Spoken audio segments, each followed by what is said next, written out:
नमस्कार सभी विद्यार्थियों को। स्वागत है आप लोगों का आदित्य क्लासेज के डिजिटल प्लेटफॉर्म पर और मैं मनीष सोनी आप सभी का स्वागत करता हूं। देखिए, आज हम BSTC के लिए जो रीजनिंग का एक सिलेबस लेके आए हैं, वो उसकी अगली जो क्लॉक टॉपिक हमने डाला था घड़ी, उसके 2 पार्ट मैं पहले ही अपलोड कर चुका हूँ।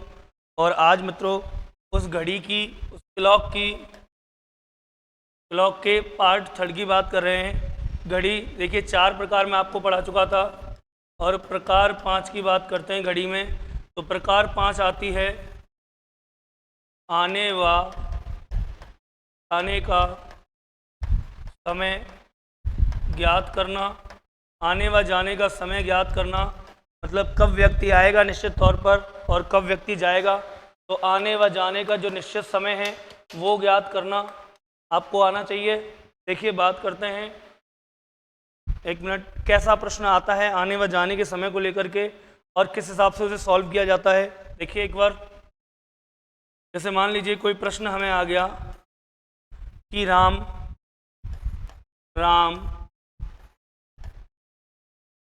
विद्यालय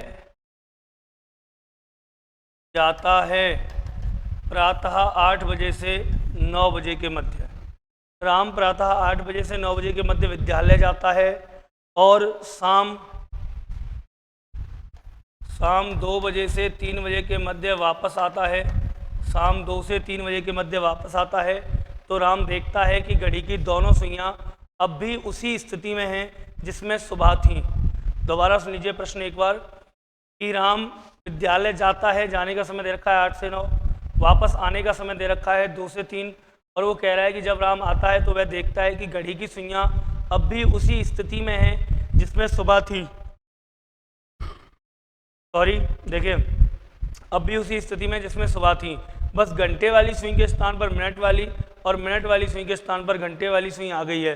तो ऐसा यदि कोई प्रश्न आता है तो सर हमसे पूछेगा बताइए जाने का निश्चित समय क्या होगा या आने का निश्चित समय क्या होगा। मान लीजिए हमसे पूछा जाता है कि बताइए राम निश्चित तौर पर विद्यालय कब गया। राम निश्चित तौर पर विद्यालय कब गया।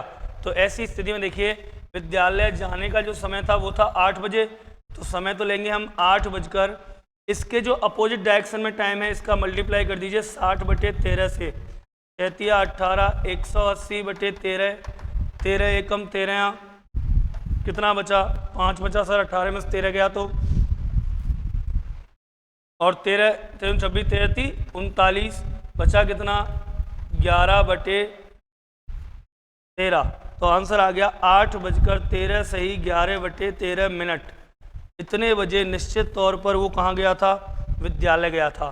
तो ऐसे प्रश्न आपसे पूछे जा सकते हैं कि विद्यालय कब गया था और कब लौट कर के आया। देखिए एक और प्रश्न जिसकी अपन बात कर लेते हैं, मान लीजिए इसी तरह का एक और प्रश्न मैं ले रहा हूँ। अगर वो पूछता आने का समय, अगर वो पूछता बताइए राम विद्यालय कब आया, फिक्स आने का समय, तो आता है कब आता है 2 से 3 बजे के मध्य। तो 2 बजकर, समय तो ये लेंगे, इसके अपोजिट में क्या था 9, गुणा कर दीजिए 60/13 से, 9 छिक्की 54, 540/13, 13 चौक 52, बचा 2, 13 एकम 13, बचा कितना 7/13। तो उत्तर आ जाएगा इसका 2:41 सही 7/13 मिनट पर फिक्स वो रिटर्न आता है। जैसे और देख लीजिए ऐसे ही प्रश्न, मान लीजिए दूसरा प्रश्न है कि मोहन है एक विद्यार्थी जो विद्यालय जाता है, जाने का समय दे रखा है 9 बजे से 10 बजे के मध्य विद्यालय जाता है और वापस आता है, आने का समय दे रखा है सर 4 बजे से 5 बजे के मध्य। मान लीजिए कोई प्रश्न है कि मोहन विद्यालय जाता है सुबह 9 से 10 के बीच और शाम को 4 से 5 से बीच वापस आ जाता है। अब वो पूछता है कि बताइए मोहन विद्यालय कब गया, या फिर जाने का आपसे निश्चित समय पूछा जा रहा है। तो आपको कुछ नहीं करना है, अगर जाने का निश्चित समय पूछता है तो जाता कब है, देखिए 9 बजकर, तो ये ले लिया 9 बजकर। अब मिनट चाहिए तो इसके अपोजिट में जो टाइम आ रहा है इसका गुणा कर दीजिए 60/13 से, 5 चुंगी 30 और 0 की 0, 300/13, 13 दूनी 26, बचा कितना 4, 13 × 39, 1/13। तो उत्तर आ गया 9:23 सही 1/13 सर्वो फिक्स विद्यालय जाता है। वही अगर आने का समय पूछता है कि बताइए विद्यालय से मोहन कब आता है, निश्चित समय, तो आएगा कब 4 बजकर, अपोजिट जो टाइम है इंटू कर दीजिए 60/13 से, कितना हो गया 600/13, 13 का भाग दिया 13 चौक 52, बचा कितना 8, 13 पंजे 65, 13 छिंग 78, बचा कितना 2/13, तो 4 सही 40, 40 सही 2/13 इसके आने का समय आ गया। आई थिंक आप समझ गए होंगे। इन प्रश्नों में कुछ नहीं करना, जब आने जाने का निश्चित समय पूछा जाता है तो आपको जो भी अपोजिट टाइम है उसका गुणा करना है 60/13 से। चलिए एक प्रश्न और देख लेते हैं। मान लीजिए राधा है और राधा प्रातः पर डे सुबह मॉर्निंग में घूमने जाती है और उसके जाने का जो समय है, जाने का समय वो है 5 बजे से 6 बजे के मध्य, और वापस आने का जो समय है वो आने का समय दे रखा है सर, मान लीजिए 7 से 8 बजे के मध्य वापस आती है। अब वो यदि हमसे पूछे कि जब राधा गई थी तो घड़ियाँ उसी स्थिति में थी, आई तो भी घड़ियाँ उसी स्थिति में है सुइयाँ, तो क्या होगा कि घंटे वाले के स्थान पर मिनट वाली और मिनट वाले के स्थान पर घंटे वाली सुई आ जाती है। बताइए राधा के जाने का निश्चित समय क्या था? तो राधा के जाने का निश्चित समय, जाने के समय की बात करें सर तो क्या आएगा 5 बजकर, अपोजिट में क्या है 8, गुना कर दीजिए 60/13 से, 8 छिंग 48, 480/13, 13 दूनी 26, 13 ती 39, कितना बचा सर 9 बचा 90, 13 छिंग 78, तो कितना बचा 12/13, तो जाने का समय हो गया 5 बजकर 36 सही 12/13 पे वो जाएगी। तो एक टाइप आपकी ये होगी जाने और आने का निश्चित समय ज्ञात करना। अगली टाइप की तरफ चलते हैं सर।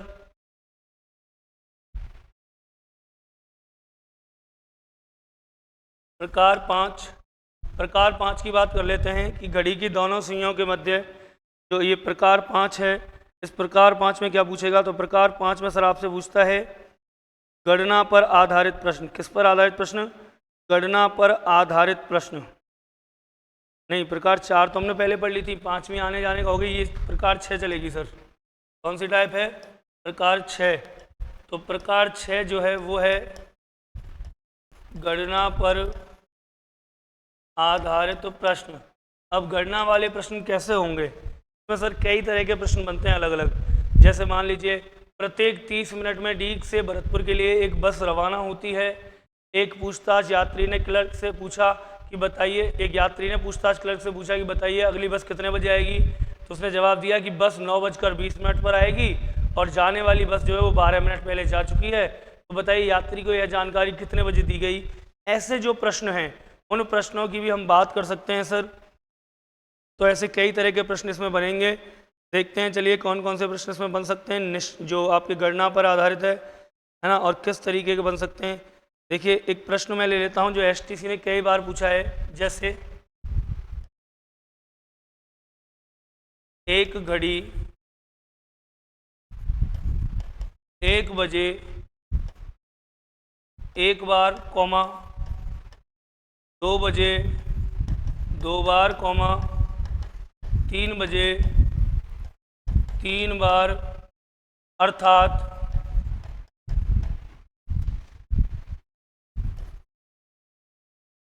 जितना उसमें समय होता है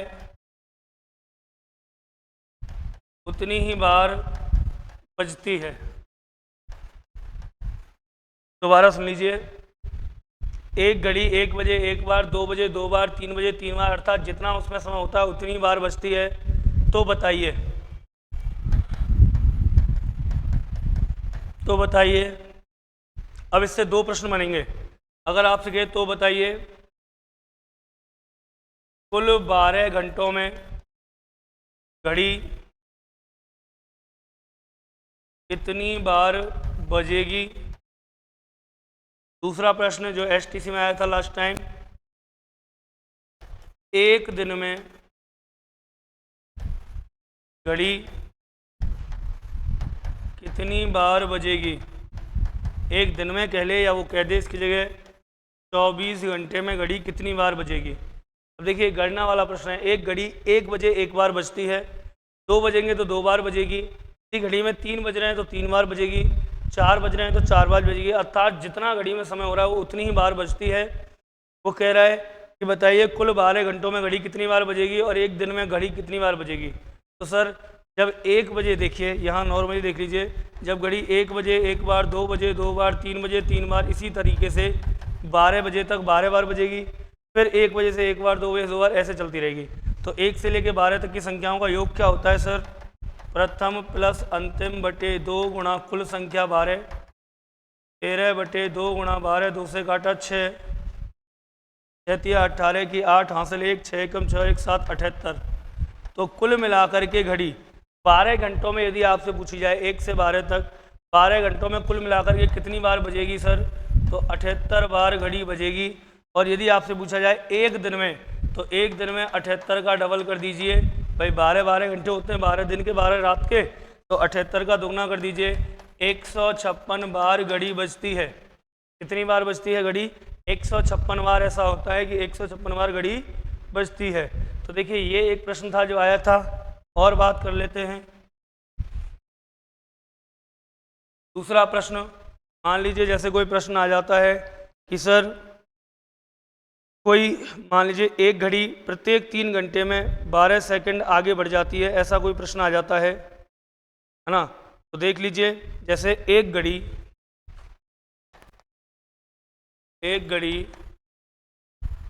प्रत्येक 3 घंटे में 12 सेकंड आगे बढ़ जाती है। एक घड़ी प्रत्येक 3 घंटे में 12 सेकंड आगे बढ़ जाती है यदि उसे रविवार को अपराह्न 3 बजे, यदि उसे रविवार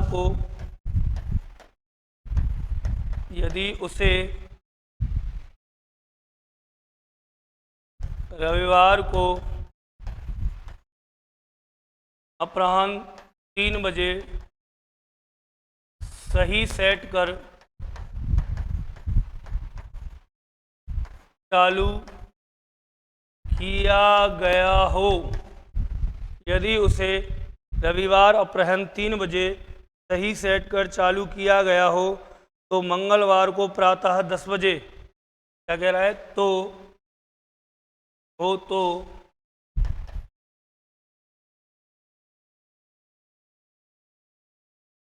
मंगलवार को प्रातः 10 बजे क्या समय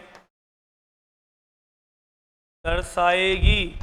ऐसा कोई प्रश्न आ गया। मान लीजिए कि एक घड़ी प्रत्येक 3 घंटों में 12 सेकंड आगे बढ़ जाती है यदि उसे रविवार को अपराह्न 3 बजे सही सेट कर चालू किया जाता है तो मंगलवार को प्रातः 10 बजे घड़ी क्या समय बताएगी, या मंगलवार को प्रातः 10 बजे घड़ी क्या समय दर्शाएगी।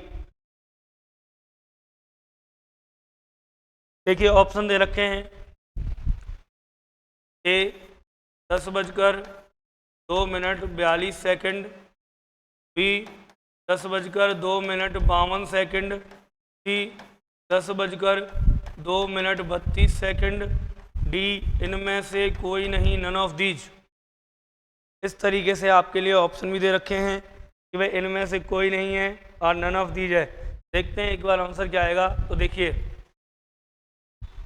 यहाँ से यदि हम बात करें तो 3 घंटों में घड़ी कितना आगे बढ़ रही है, 12 सेकंड आगे।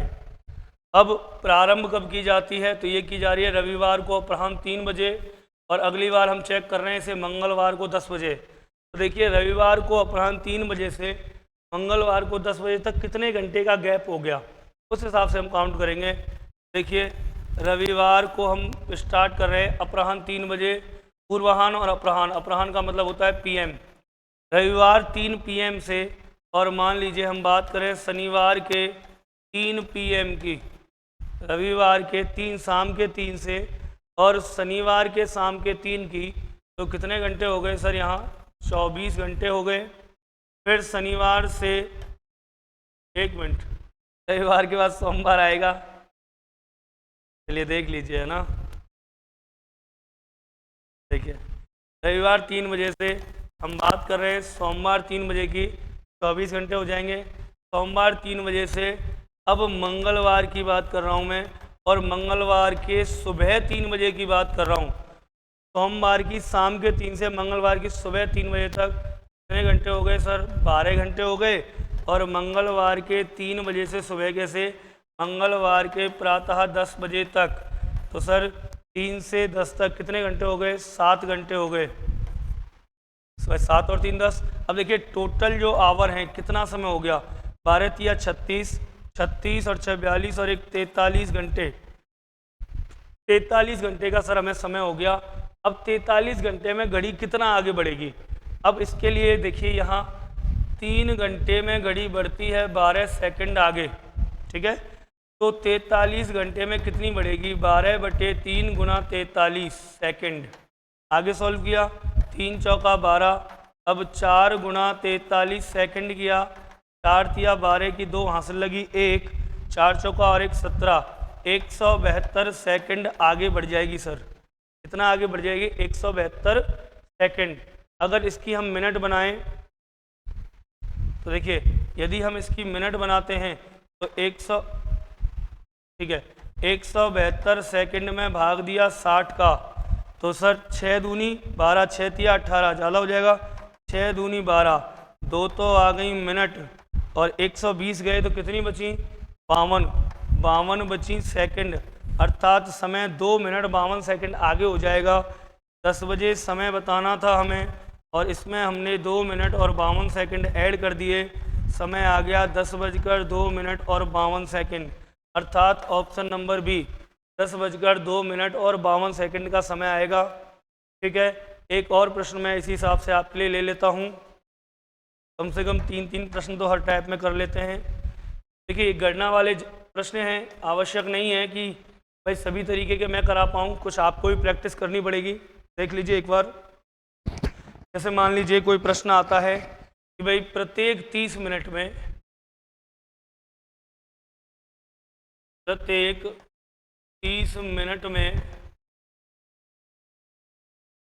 लीग से भरतपुर के लिए ट्रेन रवाना होती है। लीजिए दोबारा, प्रत्येक 30 मिनट में डीग से भरतपुर के लिए ट्रेन रवाना होती है। एक यात्री द्वारा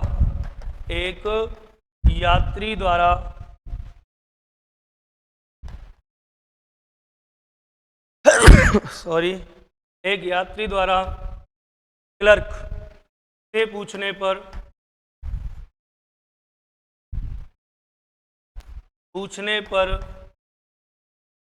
उसने बताया कि ट्रेन 12 मिनट पहले जा चुकी है।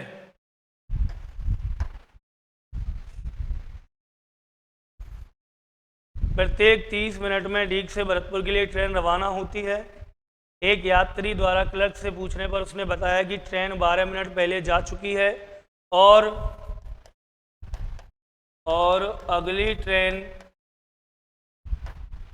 9:42 पर आएगी।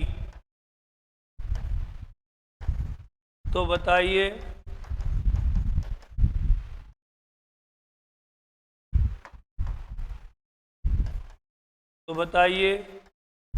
यात्री को यह जानकारी कितने बजे प्राप्त हुई? तो बताइए यात्री को यह जानकारी कितने बजे प्राप्त हुई? दोबारा सुन लीजिए, प्रत्येक 30 मिनट में डीग से भरतपुर के लिए ट्रेन रवाना होती है। एक यात्री द्वारा क्लर्क से पूछने पर उसने बताया कि, क्या बताया? कि ट्रेन 12 मिनट पहले जा चुकी है और अगली जो ट्रेन है वो 9:42 पर रवाना होगी। बताइए यात्री को यह जानकारी कितने बजे प्राप्त हुई? मित्रों ऐसे यदि सवाल आ जाएं तो आपको देखना है, देखिए पहली बात तो ये आपको देखना है कि कितनी देर में ट्रेन जा रही है, प्रत्येक 30 मिनट में। फिर देखना है यात्री को जब बताया गया था तो ट्रेन कितने मिनट पहले जा चुकी थी? 12 मिनट पहले जा चुकी थी। और अगली ट्रेन कब जाएगी? ये 3 चीज़ें आपको देखनी है। अगली ट्रेन जाएगी 9:42 पर। तो देखिए जो अपनी अगली ट्रेन है हो जाएगी 9:42 पर। प्रत्येक 30 मिनट में ट्रेन जाती है, इसका मतलब इससे पहली जो गई होगी, इससे पहली जो ट्रेन गई होगी वो जाहिर सी बात है 30 मिनट पहले गई होगी। अब 30 मिनट पहले यदि गई होगी तो कितने बजे गई होगी? 9:12 पर। भाई 9:12 पर गई होगी, 30 मिनट बाद अगली जाएगी 9 बजकर कितने पर जाएगी? 42 पर। 9:42 पर अगली जाएगी तो पहली कितनी जाएगी? 30 मिनट पहले, क्योंकि प्रत्येक 30 मिनट में बस ट्रेन है। अब देखिए, जब 9:12 पहली ट्रेन जा चुकी थी तो क्लर्क ने उसे बताया था कि ट्रेन 12 मिनट पहले जा चुकी है, अर्थात यात्री को जानकारी कब मिली? ट्रेन जाने के 12 मिनट बाद मिली, अर्थात 9:24 पर यह जानकारी उसको दी गई। यात्री को जानकारी कब दी गई? 9:24 पर दी गई। अब एक बार स्क्रीनशॉट ले लीजिए, मैं पानी पी लेता हूँ थोड़ा सा।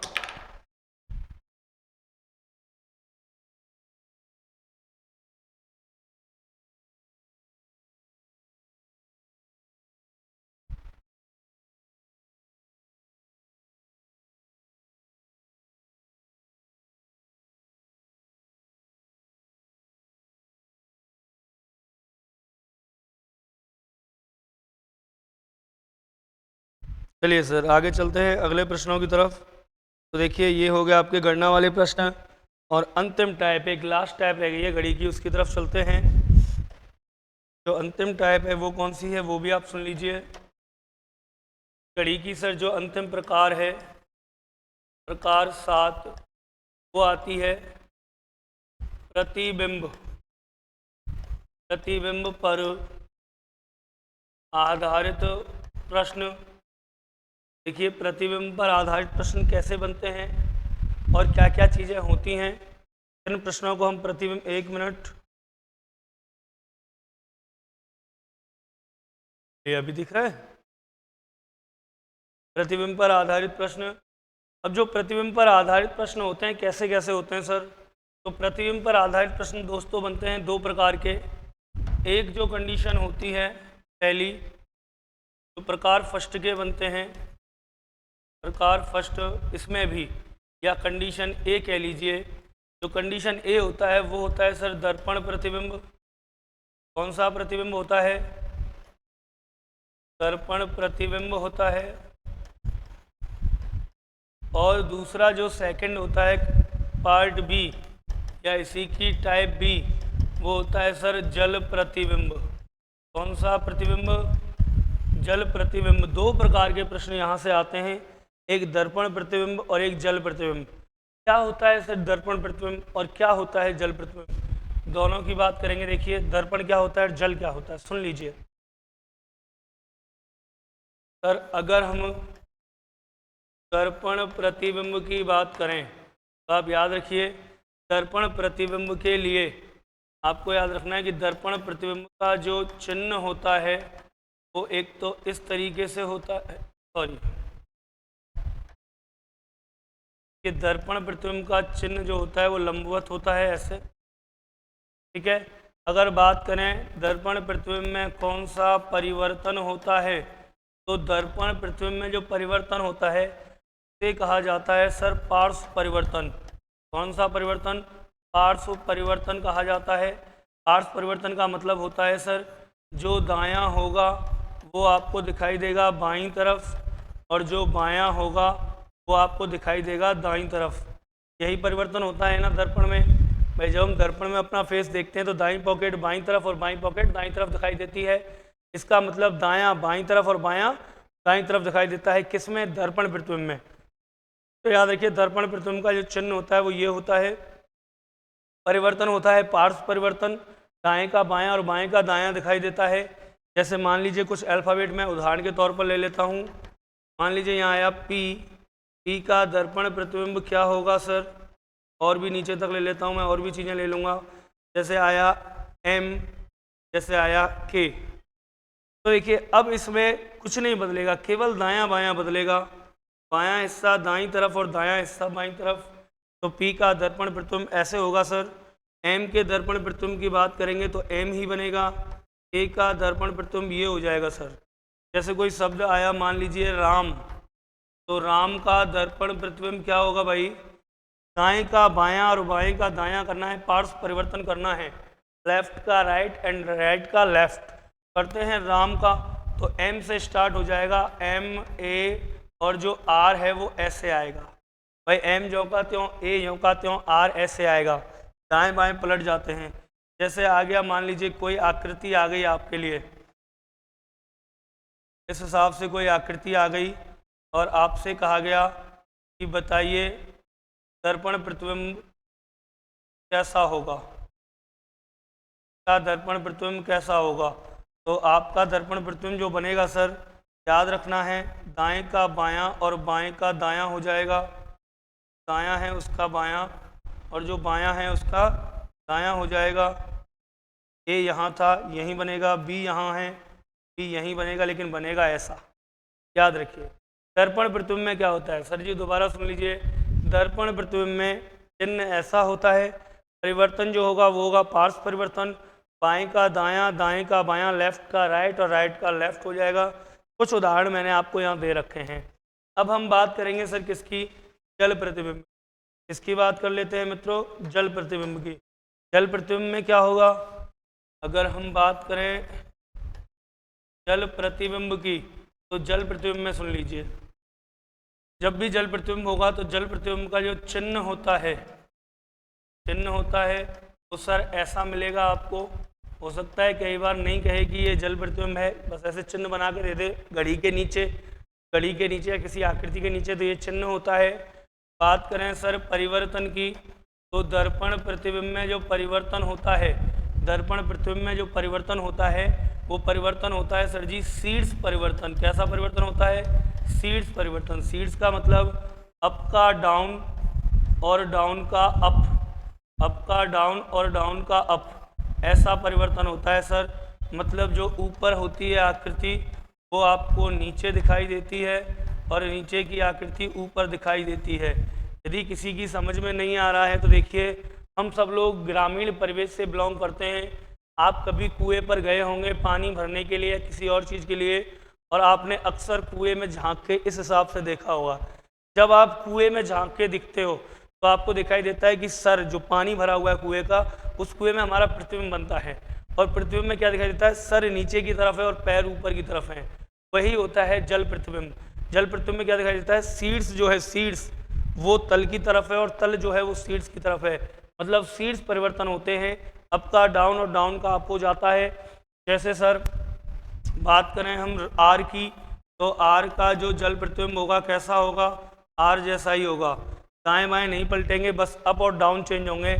बात करें ए की, तो सर ए का कैसा होगा, होगा तो ए जैसा ही, लेकिन कैसा ए, उल्टा ए। बात करें एम की, सर क्या हो जाएगा, एम का डब्ल्यू जैसा हो जाएगा। ठीक है, जैसे कोई और शब्द आ गया, मान लीजिए राम आ गया, यदि हम राम का जल प्रतिबिंब निकालें, याद रखना दाएं बाएं नहीं पलटेंगे, दाएं बाएं नहीं पलटेंगे, केवल और केवल अप डाउन बदलेंगे, जो जहां है वहीं रहेगा। आर का जिधर दायां है दायां और जिधर बायां है बायां ही रहेगा, बस केवल ये परिवर्तन होगा। जैसे राम, मान लीजिए कोई आकृति आ जाती, हमसे दिया जाता कि ऐसे इस हिसाब से दी गई आकृति का जल प्रतिबिंब क्या होगा, तो हम दी गई आकृति का जल प्रतिबिंब बना रहे होते सर अप का डाउन और डाउन का अप करते हुए।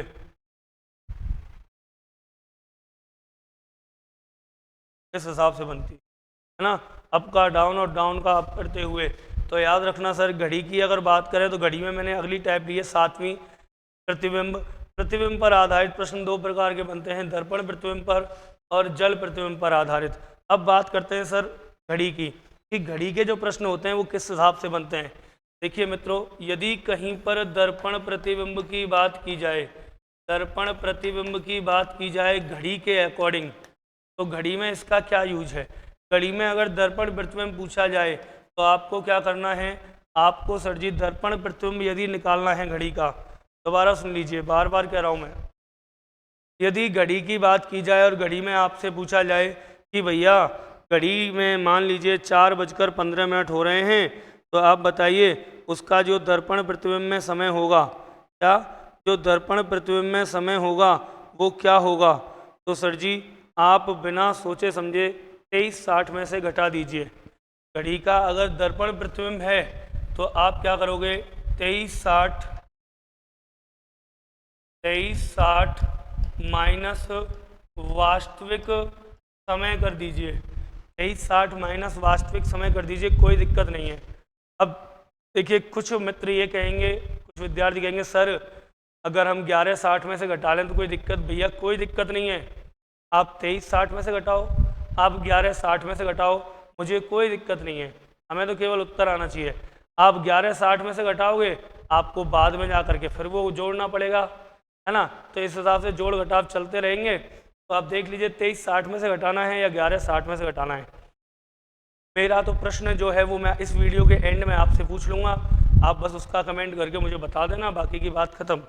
चलिए दर्पण प्रतिबिंब की बात करें तो दर्पण प्रतिबिंब होता है 2360 माइनस वास्तविक समय। एक प्रश्न मैं आपको पूरा लिख देता हूँ, उसके बाद हम प्रैक्टिस करेंगे। जैसे यदि किसी घड़ी, दीवार पर टंगी किसी घड़ी की बात कर रहे हैं, यदि किसी घड़ी में वास्तविक समय, यदि किसी घड़ी में वास्तविक समय 12:45 हो रहा है, मिनट हो रहा है, तो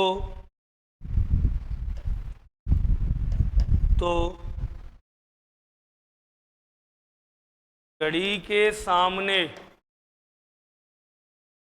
रखे दर्पण, तो घड़ी के सामने रखे दर्पण में क्या समय प्रतीत होगा, क्या समय प्रतीत होगा, घड़ी के सामने रखे दर्पण में क्या समय प्रतीत होगा, ऐसा प्रश्न आपसे पूछ लिया जाए। सपोज दैट, दोबारा सुन लीजिए, किसी घड़ी में वास्तविक समय हो रहा है 12:45, तो बताइए घड़ी के सामने रखे हुए दर्पण में क्या समय प्रतीत होगा।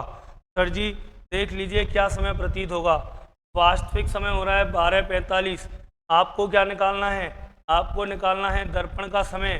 तो याद रखिए दर्पण प्रतिबिंब बराबर क्या होता है, दर्पण प्रतिबिंब होता है सर 2360 माइनस वास्तविक समय 12:45।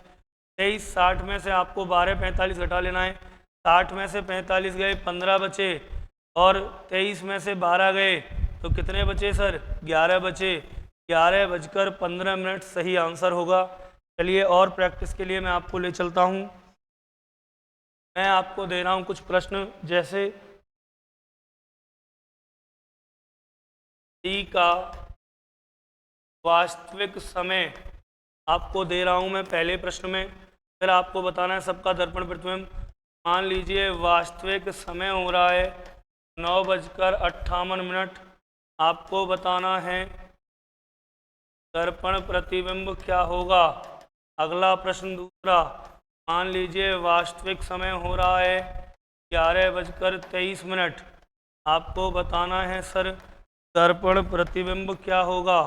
तीसरा, मान लीजिए वास्तविक समय हो रहा है किसी घड़ी में 8:40, आपको बताना है कि सर दर्पण प्रतिबिंब क्या होगा।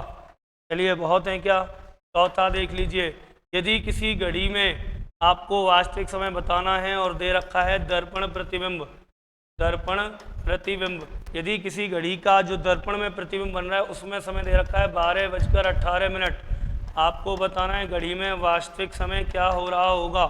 पांचवा प्रश्न, किसी घड़ी के दर्पण प्रतिबिंब में समय दे रखा है 5:20, 5:20, आपको बताना है घड़ी में वास्तविक समय क्या हो रहा होगा। सर जी वास्तविक समय देकर दर्पण प्रतिबिंब में से घटवाए, चाहे दर्पण देकर वास्तविक में से घटवाए, दोनों ही स्थितियों में आपको याद रखना है घटाना तो 2360 में से ही है। घटाना किस में से, 2360 में से या 1160 में से, जो भी आप करना चाहो वो आपकी इच्छा है, वो आप पर डिपेंड करता है। आप 2360 में से घटाओगे या 1160 में से घटाओगे, आपको जिसमें से घटाना उसमें से घटा लीजिए। यहाँ देखिए बात करते हैं सर, वास्तविक समय दे रखा है, दर्पण पूछा है, किस में से घटा दूँ, 2360, 60 में से 58 गए, कितने बचे, 2। अब सर 23 में से 9 गए, 9 गए तो कितने बचे, 14 बचे। सर क्या घड़ी में 14 बजते हैं क्या, नहीं बजते। जब भी घड़ी में 12 से ऊपर का समय होता है तो आप याद रखिएगा सर, जब भी घड़ी में 12 से ऊपर का समय होता है तो आप उसमें से -12 कर देंगे। 14 में से -12 कर दिए, कितना बचा? 2:02 होगा हमारा आंसर। अगला 11 23 घटाने, किस में से घटाऊं? 23 60 में से माइनस करना है, कर दीजिए। 10 10 में से 3 गए, 7 बचे। 5 5 में से 2 गए, 3 बचे, 37 आ गया। और यहाँ 11 गए तो 12 बचे। 12 और 10 22 और 1 23। तो याद रखिए 12:37 आंसर आ जाएगा। यहाँ ये आंसर है। अगला प्रश्न 23 60 माइनस। अब देखिए बहुत से विद्वान साथी कमेंट करते हैं, अरे सर 12 से कम टाइम होता है, सर 11 60 में से घटा लेते हैं, 12 से अधिक समय होता है 23 60। भैया देखिए आपको जिसमें से घटाना है आप घटाइए, है ना। मैं 23 60 में से सबको घटा रहा हूँ तो आपको कोई प्रॉब्लम नहीं होनी चाहिए, तो आप 23 60 में से घटा लीजिए। आपका मन कर रहा है कि नहीं सर हमें तो नहीं, हमें तो 11 60 में घटाना है, उसमें से घटाइए, वो कोई बहस का इशू नहीं है ना। पिछली भी एक वीडियो थी क्लॉक की सेकंड पार्ट, उस पर किसी ने कमेंट किया था, अरे सर 11 60 में से घटाते हैं। भैया तेरा मन करे जिसमें से घटा, बिल्कुल मत घटा, और बता जो तुझे करना है वो कर, है ना। हमें जितना आता है हम उतना करा देंगे। वास्तविक समय 23 60 में से माइनस किया 8 40। सर जी 60 में से 40 गया, कितना बचा? 20।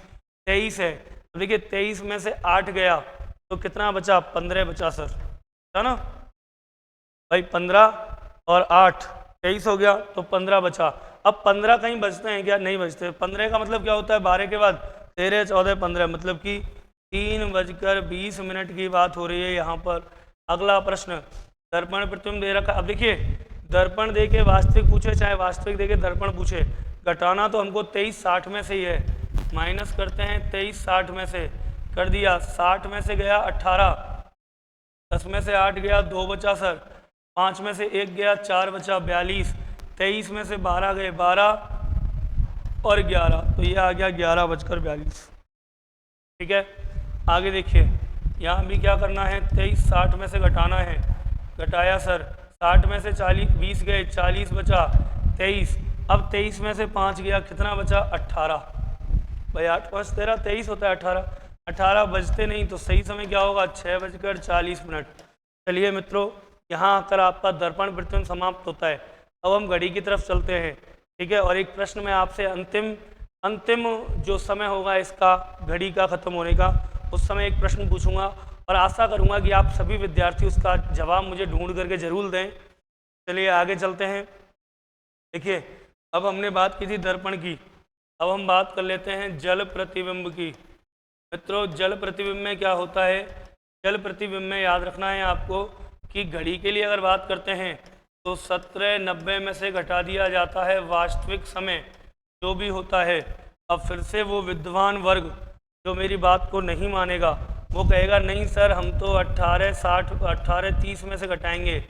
भैया मेरे 18:30 में से घटा, 17:90 में से घटा, घटाना ही तो है, किसी में से भी घटा ले कोई फ़र्क नहीं पड़ता है, दोनों एक ही चीज़ें हैं। तो चलिए आगे चलते हैं और देखते हैं। देखिए पहला प्रश्न, मान लीजिए किसी घड़ी में जो वास्तविक समय हो रहा है, वास्तविक समय हो रहा है सर 9:52। आपको उसका बताना है जल प्रतिबिंब क्या होगा, ठीक है। और चलिए दूसरे प्रश्न की बात करते हैं। यदि किसी घड़ी का वास्तविक समय, द रियल टाइम ऑफ घड़ी, किसी घड़ी का जो वास्तविक समय है वो हो रहा है सर 12:52 या 12 चलिए ले लेता हूँ मैं 30। आपको बताना है घड़ी के जल प्रतिबिंब जो बनेगा उसमें समय क्या प्रतीत होगा। एक और प्रश्न मित्रों यहाँ ले लेते हैं, तीसरा प्रश्न।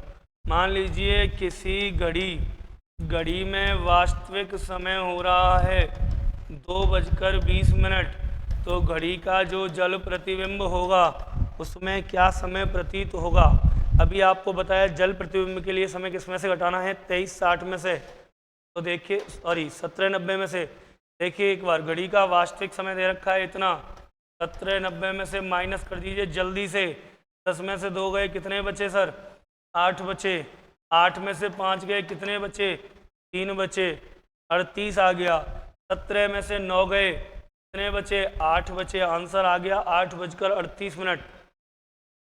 ठीक है सर, 8:38 आंसर आ गया। अगला प्रश्न, घटाइए 17 90 में से। क्यों निकालना है? जल प्रतिबिंब घटाते हैं। 90 में से 30 में से 90 गए, कितने बचे? 60। 17 में से 12 गए, कितने बचे? 5। 5:60 होती हैं क्या? नहीं होती। 5:60 का मतलब होता है 6 बजे। यहाँ से मिनट खत्म हो जाएंगे, यहाँ एक बढ़ जाएगा, यहाँ एक बढ़ जाएगा, यहाँ से मिनट खत्म हो जाएंगी। इतना समय आ जाएगा फिक्स 6 बजे। जब घड़ी 12 साढ़े 12 बजे दिखा रही होगी तो जल प्रतिबिंब में फिक्स 6 बजे का समय दिखाई देगा सर। आगे चलते हैं। देखिए ये रहा एक सवाल। 17 90 में से माइनस किया, 20 गया, 70 बचा, 2 गया, कितना बचा साहब? 15 बचा। 15:70। पहली बात तो 70 मिनट होती हैं क्या? नहीं होती। तो इस ऐसी स्थिति में आप यहाँ से 60 मिनट घटाएंगे, एक यहाँ प्लस कर देंगे। 15 और 1 16 बज गए, यहाँ 60 मिनट गई 10। 16:10। 16 का मतलब 12 के बाद, 13 14 15 16 मतलब 12 के बाद 4:10। यह आपका फाइनली आंसर है।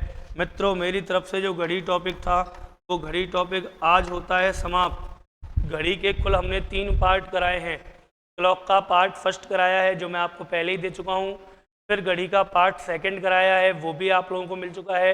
आज मित्रों घड़ी का पार्ट तीसरा डाल रहे हैं अपन, और यहाँ इन तीनों पार्टों में मैंने घड़ी को समाप्त करवा दिया है। ठीक है, अब सुनिए मेरा वो प्रश्न जिसकी मैं बात कर रहा था, जो मैं आपसे कह रहा था कि अंतिम जब घड़ी की वीडियो समाप्त होगी तो लास्ट में मैं आपसे कुछ प्रश्न पूछूंगा घड़ी के, और आपको क्या करना है? उनका आंसर देना है। जैसे मित्रों पहला जो प्रश्न है मेरा वो ये है कि जब हम घड़ी का दर्पण प्रतिबिंब निकाल रहे थे तो आपने देखा हमने सभी प्रश्नों में किस में से घटाया था? 2360 में से। किस में से घटाया था? 2360 में से। तो आपको केवल ये बताना है कि हमने 2360 में से ही क्यों घटाया था, हमने किसी और संख्या में से क्यों नहीं घटाया, या 1160 में से घटाया तो उसमें से क्यों घटाया, किसी और में से क्यों नहीं घटाया, तो इसका रीजन बताना है। और दूसरा प्रश्न भी दूर नहीं है सर, हमने जल प्रतिबिंब निकाला था, अभी जल प्रतिबिंब में हमने घटाया था 17:90 में से घटाया था ना। आपको केवल इन दोनों के कारण मुझे बताने हैं कि सर आपको कमेंट करनी है, कमेंट करके कारण बताने हैं कि क्यों तो घड़ी में 17:90 में से घटाया जाता है और क्यों घड़ी में 2360 में से घटाया जाता है। आखिर ऐसा 2360 और 17:90 में क्या है? 2360 और 17:90 में ऐसा क्या है कि घड़ी की जो आपका दर्पण प्रतिबिंब या जल प्रतिबिंब निकालते हैं तो इसी में से घटाते हैं, इनमें ऐसा क्या है, किसी और संख्या में से नहीं घटाते हैं। तो मित्रों आपको केवल और केवल क्या बताना है? इसका कारण बताना है, रीजन बताना है। और बहुत अच्छा अनुभव रहता है मेरा यहाँ ऑनलाइन पढ़ाने का। आप सभी लोग जितना मुझे प्यार करते हैं, वीडियो को शेयर करते हैं, लाइक करते हैं। और देखिए आप सबके लिए एक ही संदेश है कि BSTC वाले जो भी छात्र आपके संपर्क में हैं उन सबको आप हमारी वीडियोस उपलब्ध करवाइए, शेयर कीजिए फेसबुक पे, व्हाट्सएप पे, ताकि उन लोगों तक भी पहुंच सकें, किसी का तो भला हो। चलिए मिलेंगे अब अगले टॉपिक में, और अगला टॉपिक जो है हम शुरू करेंगे वैन आरेख। ठीक है, बात करेंगे कल, और इन प्रश्नों का जवाब देना ना भूलें। ओके।